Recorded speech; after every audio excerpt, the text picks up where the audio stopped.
Hey hustlers, welcome back to my channel. If you are new here, my name is Jasmine, aka Jazz Hustles, and I am a 21-year-old Amazon seller. I started selling in the beginning of last year and I'm still going at it. As you guys can tell by today's title, this was a highly requested video on how to track your expenses for Amazon FBA. So it's really important to track your expenses, making sure you are, within your means, you're buying as much as possible, but not too crazy. You definitely are going to want to watch this video, especially if you're a beginner. So without further ado, make sure to like it up, subscribe for more, and push that little bell so you're notified whenever I post.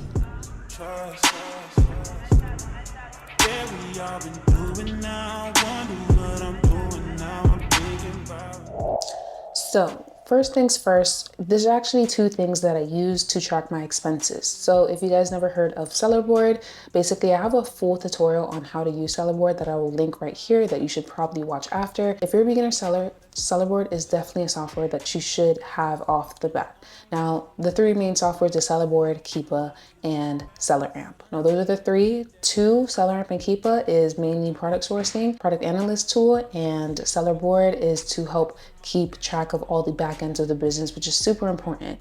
So if you want to learn more about Sellerboard and also have a link for 2 months free, make sure to go down into the link in the description and to also watch the tutorial after this one.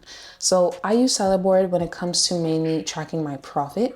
So that's what you'll see in the video, how I track my accurate profit for every single product that I sell. This is just a demo account since I don't want to show any of my products. And I track my expenses not from products directly, but from softwares. So I use a couple softwares. I use BQL, which is $100 a month, the plan that I'm on.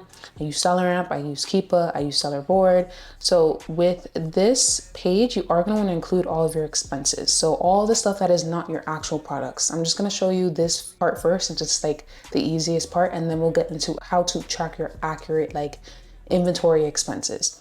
So whenever you're tracking your expenses, you have to make sure you track every expense within your business, not just how much you're buying or how much products, and stuff like that. You are going to want to track every single thing that you include within your business. So you can track your materials if you wanted to.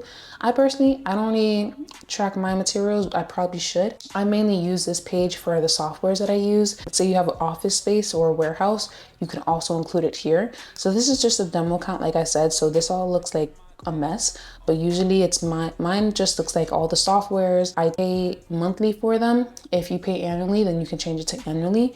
So this is just an example. Like for this example here, this person is paying monthly for Adobe Cloud and they're paying $19 a month. So at the end of the month, on the Sellerboard dashboard of your accurate profits, they're going to take that $19 off every single month. Now, if it was weekly, then it would be 19 times 4 and so forth. If it was annually, then let's say it was like $200, they're going to just take it out annually. So it's really important to include all of your expenses, not just the actual inventory costs. So this is definitely the best page that you should use whenever you are tracking your expenses.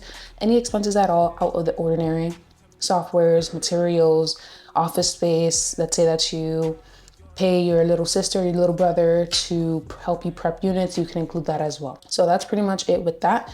Now I want to show you guys the purchasing log that I personally use for my business and I've always been using. So first things first, when I first started, I actually just used a little notebook and I wrote down everything, but this template comes in way more handy. So with this template, I'm gonna also link it in the description completely free. All you're gonna do is go to the link in the description and file once you click it, and then make a copy, because it's not gonna automatically let you edit it because you're not the owner of the template. So you're gonna click file, make a copy, and then I'll just put test log, make a copy, and now you'll be able to edit it and no one will be able to see it. So this is exactly what it looks like. As you can tell, these are a lot of my logs. I don't want to click on any of them because it is going to show like all of my previous products. But I have a lot of logs since forever, 2023, 2024. And then what I do is, as you can see in my bookmarks, this is like all the stuff that I use like very often. I just simply put the current month, and I put the log right there so that I can just click it, and now I can automatically start putting in everything that I am paying for. So I actually just bought my first pallet yesterday from one of my distributors with my partner. So I do have to include that. I have to do that later on today, and I would have to include all that. But basically, I just kind of wanted to show you about the purchasing log a little more. So basically, you're just gonna put the date. So let's just say that I have like an example listing right here. Let's say that I buy this today. Let's say I buy it from, where are they selling it at? Let's see. Let's just say Walgreens. I'm not looking to see if it's profitable because this is just an example, but let's just say I buy it from Walgreens, right? And I'm going to buy it today. Let's say that I did it online, 9/25. So this is the date that I am shooting this video. Then I'm going to just include the product title. I usually like making sure it's like really small, like 10. And it's fine if it cuts off, because if you just click the next, what'd you call it? Row, I don't know. Then it'll just go over it. So copy the ASIN, cost price. So let's say I'm buying it for like, I know this is a 3-pack, but this is just an example. Let's say I'm buying it for 10. And cost price is like everything. So basically what you're putting in your seller app. So let's say that I put 10, or let's say I put 5, since the max cost is $5.95. Let's say I just put 5. I'm buying all of this for $5. Let's say it's including, I have to include tax. Let's just say $5.35. And we see we're profitable, cost price 5.35, and then sale price. So the price you plan on listing it at. So anytime I am buying a product, I want to make sure to add it into my inventory beforehand. And if you don't know how to add a product into your inventory, I have a tutorial. You just got to scroll all the way down on my YouTube channel. So simply, or I'll just link it here as well. So you would simply just see what you would want to price it at. If you don't know how to price your items, you're definitely going to want to look into my YouTube tutorials, because I talk a lot about every single thing. So let's just say I want to price it at, say it sells 1,000 times a month. I'll just simply see how much I would price it at. I would look in the past 7 days to see what's the highest it's been. 25. So I want to make sure it's less than 25 right now. I want to squeeze the most profit out of this product. Offer count is going up. That's a lot of sellers on that, but it sells 1,000 times a month. I'm just going to put it at, and it looks like it's going down actually. So I'm just going to always price it higher whenever it's not sent to Amazon yet. And then once it actually is processed in, and once your shipping is quicker, then you can put it a little lower. Because you just want to squeeze the most profit.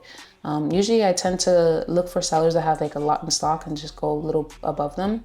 So I'll probably put it at like 23, or not 23, 22.99. So our profit went up and our max cost went up. But now that I know that I want to price it at $22.99, let's say that I ordered 10 units as a test order, and my estimated profit per unit, $4.16. Now you don't really have to include, you don't have to put your sale price and your estimated profit per unit, because you're going to end up repricing your items anyways, and you don't have to keep going on this list every time you reprice your item. I used to do that, but it makes no sense. This list is really just to track how much you're spending a month on inventory. So if you want to, it does all the math for you there. So if you want to, you can, but if not, you can honestly just delete the row. So you can just simply go like this. So control, or the thing I would keep, of course, is the cost price row and then the units ordered row. So then I can calculate how much I'm spending total. So $53.50, it already includes it. And then now it says that for this month, I've spent $53.50. So simple. And then if I do a different product, let's say I spent $25 and I bought 5 of something, doesn't math, 125, and now it already included everything. I like this template because it includes everything for you. You don't have to do the math yourself and use a calculator. But like I was saying, I think the rows that are not necessary are the estimated profit per unit. You can if you want to, but if you don't want to, then you can just delete the row. Is it the row or column? I think it's column. So let me delete column. Yeah, delete column. Estimated profit, you can delete the column. Estimated revenue, you can keep that if you want to. You don't really have to. I'm just kind of showing you guys what I changed it to. Like all this stuff, like right here, prep center, I just delete if you're not using it. Source, I would keep. Card use, I would keep. Notes, I would keep. Amazon URL and product URL, basically like where you're buying it from. So I would just copy where I'm buying it from. You don't have to do this. And then Amazon URL, just the link, and then pastes, and then store, Walgreens. Like honestly, like if you have a lot of products and you source so much, it is going to take a little while to do all this.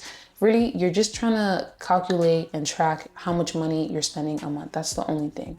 So you don't really have to like do that whole thing. So delete column, delete column. Really just need the cost, price, units ordered, total cost. I guess I do keep sale price there just to see what I was planning on pricing it at before, after I like figure out what I'm going to lower my price at. So I just keep that.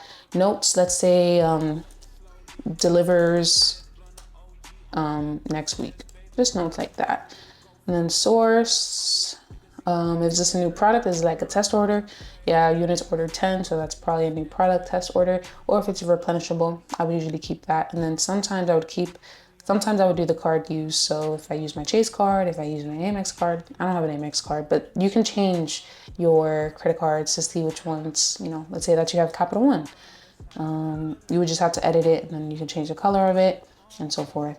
So if you don't really know how to use Google Sheets like that, like it's actually really simple. Like I still have a little bit of problems when it comes to different things out of this sheet, but this sheet is really simple to use. You can actually do a purchasing target. So let's say your goal is to spend 10,000 on inventory this month. Then your target, you only hit 0.5%.